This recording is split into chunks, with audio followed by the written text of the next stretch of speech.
unveiling the untold and dark history of slavery in Ethiopia. Welcome to our channel, where we tackle thought-provoking and often untold stories from the Horn of Africa region. In today's video, we dive deep into the hidden history of slavery in Ethiopia, a topic often omitted or downplayed in mainstream narratives. Our aim is to shed light on this painful past, educate, and foster understanding among diverse communities. When we think about slavery, our minds often drift to the transatlantic slave trade. However, it's crucial to acknowledge that Ethiopia, too, has its own dark past. Abyssinia is part of what makes up present-day Ethiopia. Slavery in Abyssinia dates back to ancient times. Ancient Egyptian inscriptions describe the purchase of slaves from Abyssinia. A document from the 4th century AD describes the enslaving of captives from a war waged by King Ezina of Aksum. A 13th century Abyssinian legal code called the Feta Neg Est also contains detailed rules on the acquisition, possession, and treatment of slaves. However, despite the antiquity and magnitude of slavery, slave raiding, and slave trading in Abyssinia, there is remarkably scant attention from Ethiopian historians on this topic. The limited historical documentation on the subject mainly comes from memoirs of foreign travelers. Consecutive governments of Ethiopia have largely buried the issue of slavery under the rag, even though it has affected, among many, Ethiopia's largest ethnic group, the Oromos. Emperor Menelik is credited with creating present-day Ethiopia by conquering various independent kingdoms south of Abyssinia. The peoples incorporated by Menelik through conquest were the Somali, Afar, Oromo, Sidama, Gul Ragai, Woleta, Hadeya, Gamo, Gumuz, Benishangul, and many Omotic and Cushitic groups. He did so by allying himself with the French and the Italians to get weapons. Harold Marcus quotes Menelik, saying, "The French are my friends. It is upon them that I shall base the hope of my reign." In 1870, he set off from the highlands of Shiwa to invade the south, east, and westlands and people into an empire that morphed into today's Ethiopia. This Abyssinian expansion comprises nearly 70% of the land mass and population of modern Ethiopia. During the conquest, Menelik's army carried out atrocities against civilians and combatants, including torture, mass killings, and large-scale slavery. Menelik also demanded tribute of slaves, ivory, and gold from all those chiefs who surrendered without resistance. Slaves were used as domestic servants in the imperial palace at Addis Ababa, at the houses of state dignitaries, and as farm laborers on their farms. Menelik and his wife Tetu Betul had personally owned 70,000 slaves.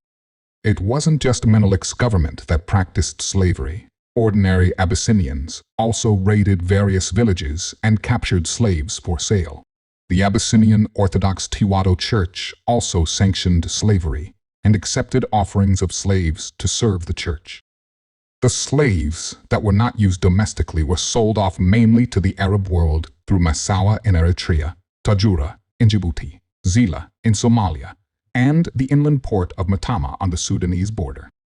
The Arab slave trade, also known as the Eastern slave trade, is known as the longest slave trade spanning 1,300 years. Scholars call it a genocide, due to the most humiliating and near-death experience slaves were subjected to, from capture in slave markets to labor fields abroad, and the harrowing journey in between. While European merchants were interested in strongly built young men as farm laborers, the Arab merchants were more focused on concubinage, capturing women and girls who were turned into sex slaves living in harems.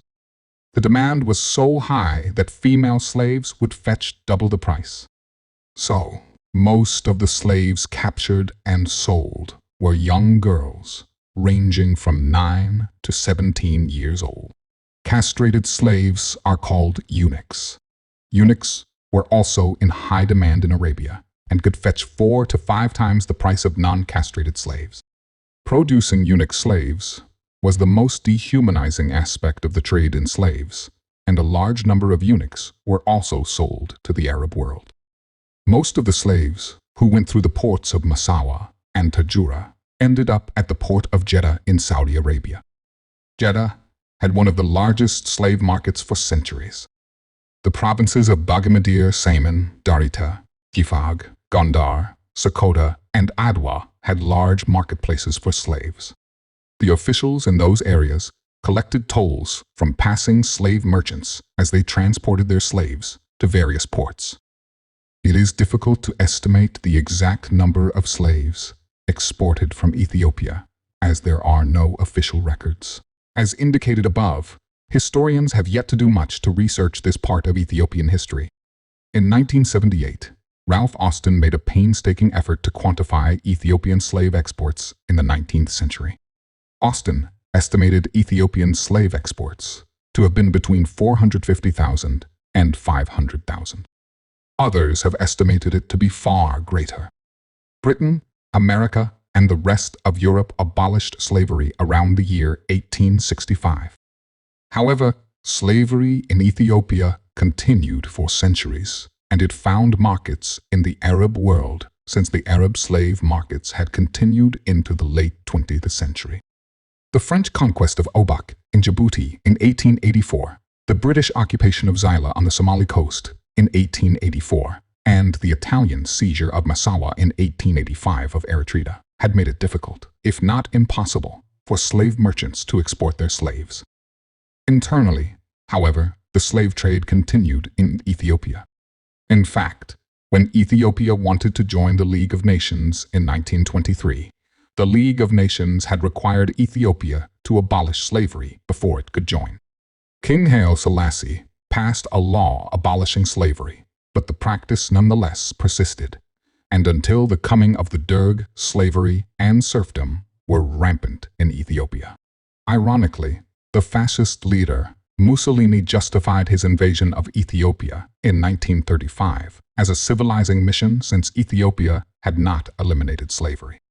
After the Italians invaded Ethiopia, they had abolished slavery, but slavery and servitude in Ethiopia was truly put to rest only when Mengistu Haile Mariam, the son of a former Konso slave, came to power in 1976.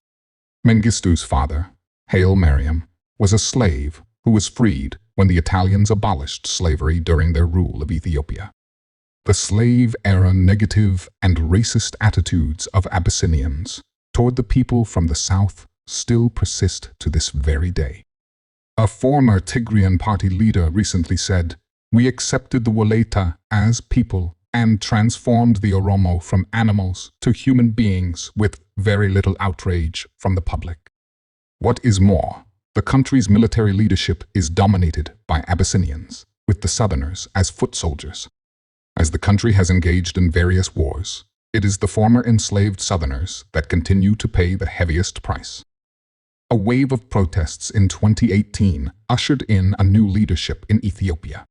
For the first time in history, the formerly enslaved Oromos, who are the majority in Ethiopia, are in charge of the state. How they will reconcile Ethiopia's history with its future will be determined. So far, they continue to be in denial. Conflicts in Ethiopia today trace back to historical injustices experienced by different ethnic groups. It is through dialogue, education, and understanding that we can collectively work towards a more inclusive future. A denial and avoidance of the issue serves no one. We encourage you, our viewers, to continue engaging in respectful discussions about this topic and further explore the untold stories of our shared history. Thank you for watching, and remember to subscribe for more content that challenges boundaries and broadens our perspectives.